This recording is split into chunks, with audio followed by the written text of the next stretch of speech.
છે. હજુ તો એમની ઉંમર 8 વર્ષની છે, છતાં એ સરકારી ઇનામ જીતી લાગે છે. મારી તો ભગવાનને પ્રાર્થના છે કે એ હવે મૂળાની હરીફાઈમાં ઇનામ મેળવી લાવે. ભગવાન એમના 100 વર્ષ પૂરા કરે એવી પ્રાર્થના છે. ભાઈઓ, સમ્રાટલાલ સુરનવાળા તો આપણા શાક માર્કેટની શોભા છે. શાક સ્વાદિષ્ટ ને સુગંધીદાર બનાવવું હોય તો લસણ વિના ચાલે નહીં. એમ શાક માર્કેટને પણ સુવાસિત કરવામાં શેઠ સમ્રાટલાલ સુરનવાળાનો ફાળો છે. હું પ્રભુને પ્રાર્થના કરું છું કે સુરનવાળા શેઠની સુવાસ લસણની જેમ ચારે કોર ફેલાઈ જાય.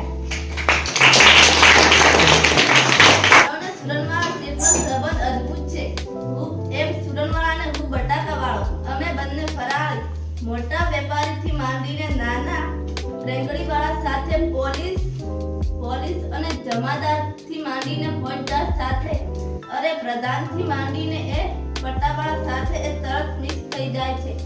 બટાકો જેમ રીંગણ સાથે, દૂધી સાથે, કારેલા, સક્કરિયા, અરે ટામેટા અને બટાણા સાથે એ પણ મિક્સ થઈ જાય છે. તેમ આપણા સુરનમાં જેમ બટાકાની માફકમાં મળતાવડા છે. બીજું મારે કહેવાનું છે કે શાકમાં બટાકો સૌનો પ્રિય છે. એમ આપણા મહિલાઓને બટાકા ભાવે, પુરુષોને તો ભાવે જ ને. છોકરાઓ તો બટાકાનો સ્વાદ હોશે માણે. એ રીતે સુરતમાં બધાના માનીતા છે. કોથમીર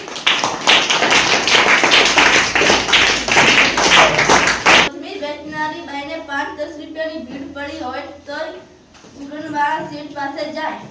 માર્કેટના ઝાડીવાળાને લોન જોઈતી હોય તોય સુરનવાળા તૈયાર જ હોય. અને કોઈ વેપારી નાના ભીડમાં ફસાયો હોય તોય સુરનવાળા સહાય કરે. એટલે તો હું કહું છું કે જેમ બટાકો સૌનો પ્રિય છે એમ આપણા સુરનવાળા સૌના પ્રિય છે.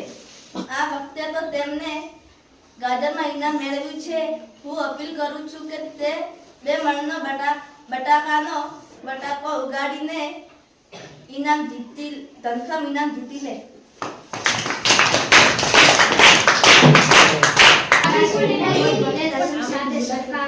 બકુલભાઈ ભલે તેમને બટાકા જેવા કરે, પણ તો સમર્થ શેઠને ડુંગળીના દડા સાથે જ સરકાવીશ.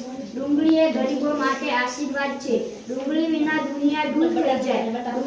ડુંગળીને તો કસ્તુરી કહેવામાં આવે છે. બટાકાને તો બાફવોય પડે. ડુંગળી તો કાચીને કાચી ખાઈ શકાય.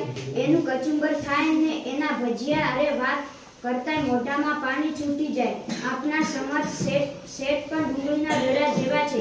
એમની શાક કસ્તુરીની જેમ મહેકે છે. ડુંગળી જેમ ગરીબને ઘેર પણ જાય ને શેઠિયાને ઘેર પણ જાય, તેમ સમર્થ શેઠ પણ ગરીબોની ઝૂંપડીમાં જાય છે અને મિલ માલિકોના બંગલે પણ જાય છે. એમને કશી વાતનું અભિયાન નથી. એ પણ ડુંગળીની જેમ અનેક ઉપયોગમાં આવે તેવા પરોપકારી છે. રેલ રાહતનું કામ હોય તો એ પહેલા અને રામ રોટલા આપવામાં પણ એ મોખરે. હું તો કહું છું કે શેઠજી ડુંગળીની જેમ જ ગરીબ સવંગર સૌની સેવા કરતા રહેજો.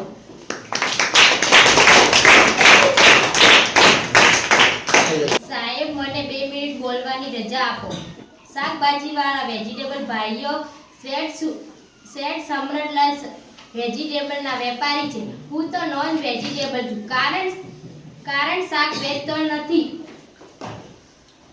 પણ આદુ, મરચાં અને કોથમીર વેચવાનો ધંધો કરું છું. જુદા જુદા વેજીટેબલ ભાઈઓ તમને બટાકા ને ડુંગળી જેવા કયા, પણ હું તો કહીશ બટાકા કે ડુંગળી કે કોઈ પણ શાક, દાળ કે કઢી, બધા કોથમીર વિના કેવા ફિક્કા લાગે છે. કોથમીર ન વાપરે અક્કલનો અજમીર કહેવાય છે. બધા શાક સારા, પણ મસાલો હોય તો જ શાક સ્વાદિષ્ટ બને છે. હું તો કહીશ કે હું તો શેઠ સમ્રાટલાલને કોથમીર જેવા જ કહું છું. ભલે એ 60 વર્ષના થયા, પણ લીલાછમ કોથમીરની જેમ હંમેશા તાજા ને તાજા દેખાય છે.